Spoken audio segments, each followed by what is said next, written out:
Normally, like for tuberculosis, there is a thinking that there is nothing new.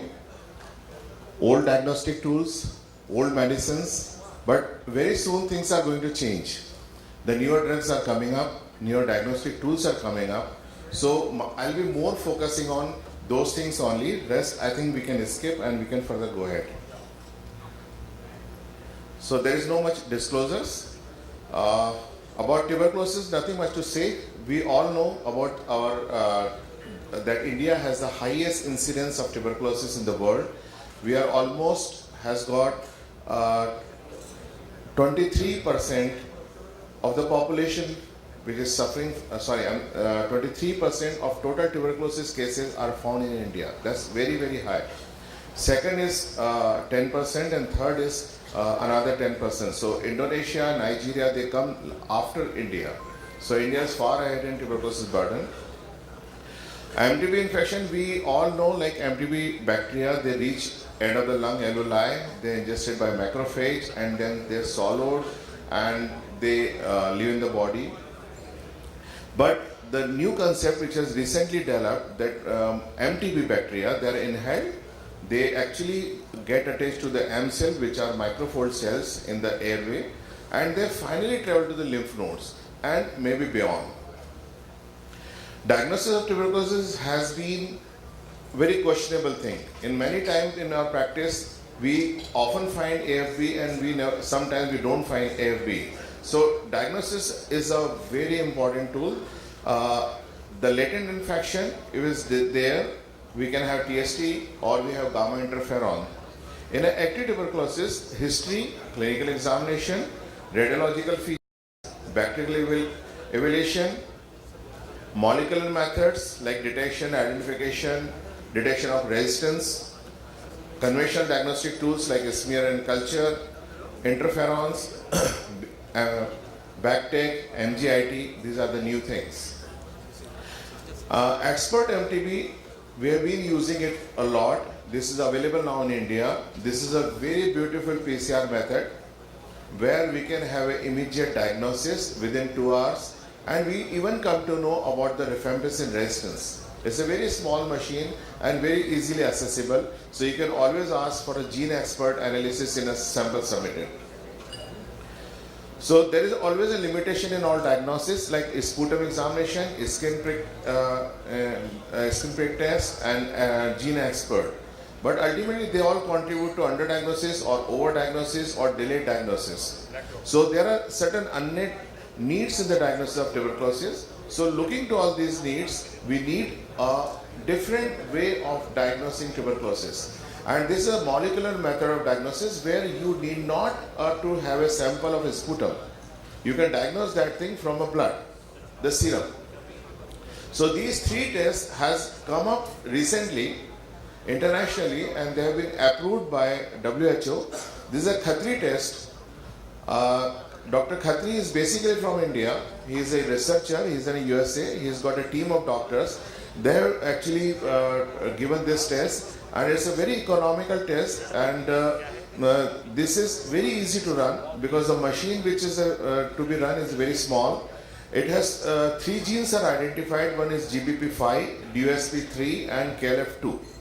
And this actually distinguishes between active tuberculosis and a latent tuberculosis. Because many times in PCR, what happens when you get AFB, the report is positive, the question comes whether to treat this AFB or not. If it is an active infection or it's a latent infection. So this is some good test. Second is a CTB test, which is again a modification of BCG. The new skin test combines a PPD-based tuberculin skin test and highly specified interferon gamma release assay, which is called IGRA. And it basically measures body immune response to tubercular antigen, AST6 and CFP5, CFP10. And third is SLLPA. This is a second line. This is very good for detecting second line drug resistance, which is SLLPA. It is a DNA-based test that identifies genetic mutation in MDR tuberculosis. Because MDR tuberculosis is now very coming up and future risk in India is MDR.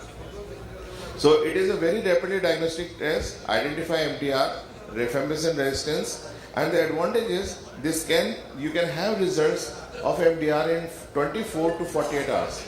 So within 2 days you get a result that your patient has got MDR or patient is sensitive. The treatment basically is designed as per the category. The category 1, category 2, category 3 and category 4. The category 1, we have standard regime, the 4 drugs for 2 months followed by 2 drugs for 4 months. The second category has got additional streptomycin and the regime extended for the 8 months. The third this thing is 2HRZ and 4HR. And the important is, which I would like to focus you on, the chronic and MDR tuberculosis, which is a category 4. And this is specially designed regime has to be there to treat it. So treatment of MDR tuberculosis is very important. When you take a group 1, you take this drug, oral anti-TB agents like isoniazid, rifampicin, ethambutol, pyrazinamide. Group 2, you have injectables like streptomycin, kanamycin, amikacin, capromycin, viomycin. And group 3 is the fluoroquinolones. Group 4 is the oral second line anti-TB drug like ethinomide, proethinomide, cycloserine, terizadone, PAS. And the group 5 is an agent with unclear efficacy like clofazamine, linolazide, amoxicillin chlorinic acid, thiacidazone, imipenem, celastine, and high doses of isoniazid and clarithromycin. This is a slide which shows historical timeline of the discovery of TB drugs, right from starting at TB Sanitarium in 1857 in Germany to till now. The modern drug which we still use, the streptomycin, was introduced somewhere in 1943, and the drug rifampicin was introduced somewhere in 1960. But the preventive medication, which is a BCG, was invented in 1921, far before. Nothing discussed about BCG vaccination, but now BCG vaccination has improved, and this is a subunit vaccine candidates has been used, MTB72 and ESAT6. They have the MTB72 passed the first phase human trials, and it is progress in clinical trial for the safety and immunity with the collaboration of AREA's Global TB Vaccine Foundation. The ESAT6 is currently in phase 1 within the European TB Vaccine Initiative. It is developed from the antigen AG85B of the Bacillus of tuberculosis. So this is a very good feature diagnostic tool for diagnosing tuberculosis from the BCG. The MV85A and IMX 313 vaccines, these are novel vaccines candidate designed to boost immunity prime BCG, and they are very immunogenic in preclinical trials. Only TB subunit vaccines to be evaluated in efficacy trial. In phase 1 trial, both vaccine groups had a comparable increase in the serum MVA specific IgG. Second is, there are multiple vaccines which are in development in pipeline. There are preclinical studies, you can see on slides. There are phase 1, phase 2, phase 2B and phase 3 trials. So future is bright. We are going to have more better and better drugs available in the future. Very important this thing is, now after the rifampicin, in last 55 years, no new drug came for the treatment of the tuberculosis. After rifampicin, there was no new drug, but now 2 drugs has been approved for MDR and for XDR. These drugs are bedaquiline and delaminate. Both drugs has been conditionally approved by European Medical Agency because there are certain adverse effects has been noted. Even US FDA has approved bedaquiline for the MDR tuberculosis and delaminate as a compassionate care option in XDR tuberculosis and total drug resistance TDR tuberculosis. The bedaquiline is a dialquinone class of the antibiotic. It selectively targets the proton pump of ATP synthesis, and it is approved for MDR TB. Please remember, it is approved for MDR TB. The delaminate is a nitronidazole class of antibiotic. It inhibits the synthesis of mycolic acid, and it is also approved for MDR tuberculosis. The new drugs which are in development of pipeline are deraquinolone, DRP E1 inhibitor, MMP L3 inhibitor, oxazolidines, and there are certainly still many drugs which are still being in development in preclinical phase 1 trial for the safety, phase 2 trial and phase 3 trials.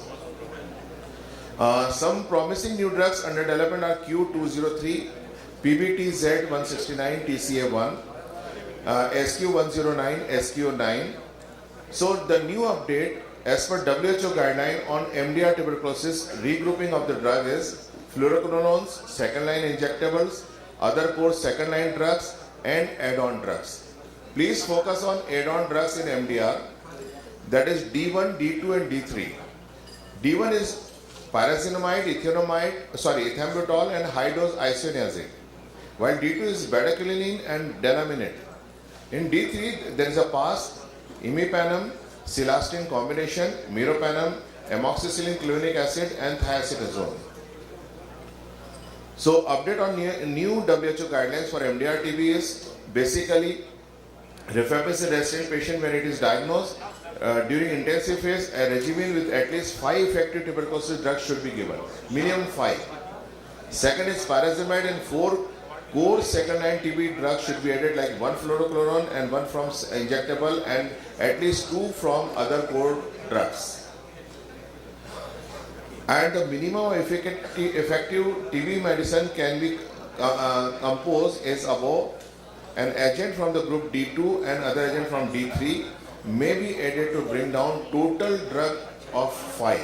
So minimum 5 drugs is to be needed to be treat MDR.